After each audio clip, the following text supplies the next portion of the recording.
എല്ലാവർക്കും PSC tips and ട്രിക്സിലേക്ക് സ്വാഗതം. നമ്മൾ ഇന്ന് നോക്കാൻ പോകുന്നത് വരുന്ന 10th ലെവൽ പ്രിലിംസിന് വേണ്ടിയിട്ടുള്ള ക്ലാസ് ആണ്. അപ്പോൾ വരുന്ന 10th ലെവൽ പ്രിലിംസിന് മുന്നേ തന്നെ സിലബസ് കംപ്ലീറ്റ് ചെയ്യാൻ വേണ്ടിയിട്ട് നമ്മളൊരു സെഷൻ സ്റ്റാർട്ട് ചെയ്തിട്ടുണ്ടായിരുന്നു. അതായത് സിലബസിൽ പറഞ്ഞിട്ടുള്ള ഓരോ ടോപ്പിക്കായിട്ട് എടുക്കുന്നു, ആ ഭാഗത്ത് വരുന്ന മുഴുവൻ SCRT പാഠഭാഗങ്ങളും നമ്മൾ ഒരൊറ്റ വീഡിയോ ആയിട്ട് ചെയ്യുന്നു. അത് കഴിഞ്ഞ് ആ ഭാഗത്ത് വരുന്ന ക്വസ്റ്റ്യൻസ് ഡിസ്കസ് ചെയ്യുന്നു. ആ ഒരു രീതിയിലാണ് നമ്മൾ ക്ലാസ്സുകൾ മുന്നോട്ട് കൊണ്ടുപോകുന്നത്.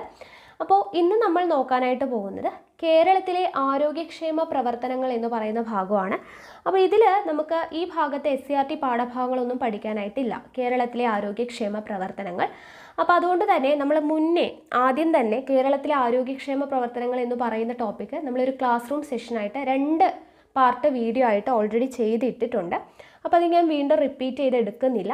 അവിടെ പറഞ്ഞിട്ടില്ലാത്ത അഡീഷണൽ ആയിട്ട് വരുന്ന കേരളത്തിലെ ആരോഗ്യക്ഷേമ പ്രവർത്തനങ്ങളൊക്കെ ഉണ്ടെങ്കിൽ അത് നമ്മൾ വേണമെങ്കിൽ ചെറിയൊരു വീഡിയോ ആയിട്ട് ചെയ്യാം. ബാക്കിയുള്ള ഓൾമോസ്റ്റ് കുറേ അധികം നമ്മൾ 2 പാർട്ട് വീഡിയോ ആയിട്ടാണ് ചെയ്തിട്ടുള്ളത്. അപ്പോൾ ആ ഒരു 2 വീഡിയോയുടെ ലിങ്ക് ഞാൻ താഴെ കൊടുക്കാം. ഇന്ന് നിങ്ങൾ ആ ക്ലാസ്സുകൾ കണ്ടിട്ട് പഠിക്കുക. ഓക്കെ ആണല്ലോ? അപ്പോൾ കേരളത്തിലെ ആരോഗ്യക്ഷേമ പ്രവർത്തനങ്ങൾ എന്ന് പറയുന്നതിന് 2 വീഡിയോയുടെയും ലിങ്ക് ഞാൻ താഴെ കൊടുക്കുന്നുണ്ട്. ഇന്ന് ആ വീഡിയോസ് കണ്ടിട്ട് വേണം നിങ്ങൾ പഠിക്കാനായിട്ട്. അതിൽ പറഞ്ഞിട്ടുള്ളതല്ലാതെ അഡീഷണൽ ആയിട്ട് വരുന്ന കാര്യങ്ങൾ ഞാൻ സെപ്പറേറ്റ് ഒരു വീഡിയോ ആയിട്ട് ചെയ്യുന്നതായിരിക്കും. അല്ലെങ്കിൽ ആ ഭാഗത്ത് വരുന്ന ക്വസ്റ്റ്യൻസ് ഡിസ്കസ് ചെയ്യുമ്പോൾ നമുക്ക് കൂടുതൽ കാര്യങ്ങൾ പഠിക്കാം. ഓക്കെ ആണല്ലോ? അപ്പോൾ എന്തായാലും ഇന്നത്തെ വീഡിയോ നിങ്ങളത് കണ്ടു പഠിക്കുക.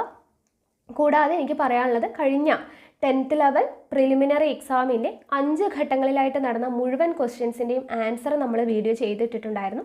അപ്പോൾ അത് ആരെങ്കിലും കാണാത്തവരുണ്ടെങ്കിൽ അത് കാണുക. അതിൻ്റെ തന്നെ ക്വസ്റ്റ്യൻസ് വിത്ത് റിലേറ്റഡ് ഫാക്ട്സ് നമ്മൾ ചെയ്തിട്ടുണ്ടായിരുന്നു. അപ്പോൾ അതുണ്ടെങ്കിലും കാണാത്തവരുണ്ടെങ്കിലും അത് നിങ്ങൾ കാണുക. ഓക്കെ ആണല്ലോ? അപ്പോൾ ഇതെല്ലാം തന്നെ നമ്മൾ 10th ലെവൽ പ്രിലിംസ് 2022 എന്ന് പറയുന്ന സെപ്പറേറ്റ് ഒരു പ്ലേലിസ്റ്റ് തന്നെ ക്രിയേറ്റ് ചെയ്തിട്ടുണ്ട്. അപ്പോൾ ആ പ്ലേലിസ്റ്റിൻ്റെ ലിങ്ക് ഞാൻ താഴെ കൊടുക്കാം. മാക്സിമം വീഡിയോസ് കണ്ട് പ്രയോജനപ്പെടുത്തുക. ഇനിയുള്ള ചുരുങ്ങിയ ദിവസം കൊണ്ട് തന്നെ നിങ്ങൾക്ക് സിലബസ് പഠിച്ചു തീർക്കാനായിട്ട് പറ്റും. ഓക്കെ ആണല്ലോ? ഇന്ത്യയിലെ നമ്പർ 1 ഓൺലൈൻ എഡ്യൂക്കേഷൻ പ്ലാറ്റ്ഫോമാണ് അൺഅക്കാദമി എന്ന് എല്ലാവർക്കും അറിയാം. അൺഅക്കാദമിയിൽ കേരള സ്റ്റാറ്റിസ്റ്റിക്കൽ അസിസ്റ്റന്റ് ഇൻവെസ്റ്റിഗേറ്റർ എക്സാമിന് വേണ്ടിയിട്ട് പുതിയൊരു കോഴ്സ് സ്റ്റാർട്ട് ചെയ്യുന്നുണ്ട്. കേരള PSCയുടെ ലേറ്റസ്റ്റ് സിലബസിനെ ബേസ് ചെയ്തുകൊണ്ടാണ് റെക്കോർഡഡ് ക്ലാസ്സസ് ആണ് ഉള്ളത്. സബ്ജക്റ്റ് എക്സ്പേർട്സ് ആണ് ക്ലാസ് എടുക്കുന്നത്. ഇപ്പോൾ തന്നെ ജോയിൻ ചെയ്യാൻ വേണ്ടിയിട്ട് താഴെ കാണുന്ന QR കോഡ് സ്കാൻ ചെയ്താൽ മതി. അപ്പോൾ അൺഅക്കാദമിയിലെ ഫ്രീ കണ്ടൻസ് എല്ലാം തന്നെ ആക്സസ് ചെയ്യാൻ വേണ്ടിയിട്ട് ഞങ്ങളുടെ റെഫറൽ കോഡായിട്ടുള്ള PSC ടിപ്സ് യൂസ് ചെയ്താൽ മതി.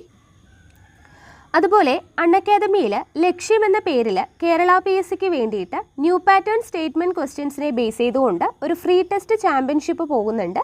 മെയ് 11-ാം തീയതി രാത്രി 8 മണിക്കാണ്. 75 മിനിറ്റാണ് ഉണ്ടാവുക. 50 ക്വസ്റ്റ്യൻസിൻ്റെ ടെസ്റ്റാണ്. അപ്പോൾ ഈ ഫ്രീ ടെസ്റ്റ് ചാമ്പ്യൻഷിപ്പും എല്ലാ ഫ്രീ കണ്ടൻസും ആക്സസ് ചെയ്യാൻ വേണ്ടിയിട്ട് ഞങ്ങളുടെ റെഫറൽ കോഡായിട്ടുള്ള PSC ടിപ്സ് യൂസ് ചെയ്താൽ മതി. ഡിഗ്രി ലെവൽ മെയിൻസിന് വേണ്ടിയിട്ട് ദൗത്യം എന്ന പേരിൽ ഒരു 100 ഡേ ബാച്ച് കോഴ്സ് സ്റ്റാർട്ട് ചെയ്യുന്നുണ്ട്. മെയ് 11-നാണ് സ്റ്റാർട്ട് ചെയ്യുന്നത്.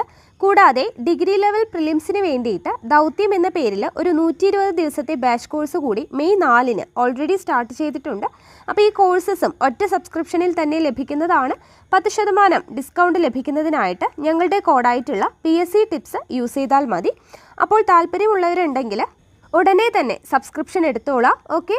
അപ്പോൾ എന്തായാലും നമുക്ക് അടുത്ത ക്ലാസ്സിൽ കാണാം. താങ്ക്